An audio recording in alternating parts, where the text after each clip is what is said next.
Good evening. My name is Jeremy Edwards, and I'm here to talk to you tonight about communication. Let me define the word communication in my own words.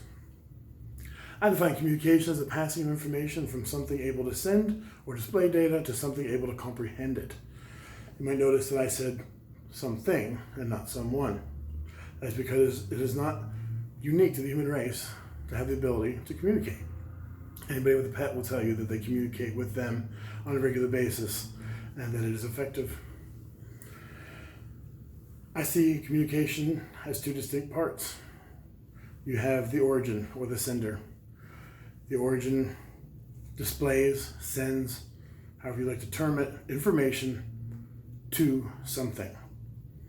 On the other side, you have the receiver, or what I call the decoder. They receive, decode, and understand the information for the process to be complete, where you actually have communication. The origin does not have to be a person. It could be a cat or a dog or an insect. It could also be a rock.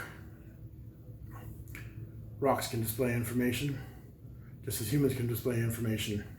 Let me explain. In what I call the indirect method of communication, an item, a person, can display information without an intent or will to do so. If I were to stand in a room, look puzzled, and someone were to walk in, they would look at my face and they'd say, "That guy looks confused." Without my intent, without meaning to, I have displayed information, and a decoder has received it and understood it, so that I have communicated my feelings without effort, without meaning to. That's why it is indirect. This is where a rock or a sun or a planet could do the same thing, where you observe, say the rock, a sharp rock in your yard. It's sharp. You say, "That thing hasn't seen weather. It hasn't had any water on it. Look at it." You might also look at a rock beside it and say, "That thing's round and smooth. That's probably been in a stream somewhere." So in that manner, that rock was able to communicate indirectly things about itself to someone, to something.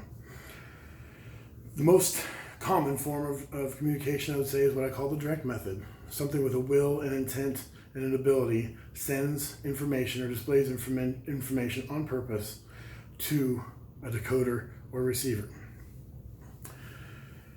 The decoder must be able to understand the information for it to be communication. Otherwise, it is just white noise, is an irritation, and no communication has taken place. The SETI program, I think, is an excellent example of this, of needing both parts. SETI's been beaming information into space for decades, attempting to communicate. But without the second party, without the aliens or the other race to receive it and comprehend it, no communication has taken place.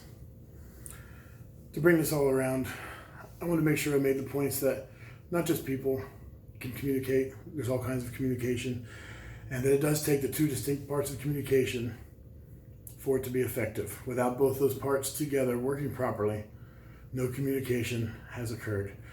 I hope that I've given you a different angle to look at and that you found this interesting. Have a good evening.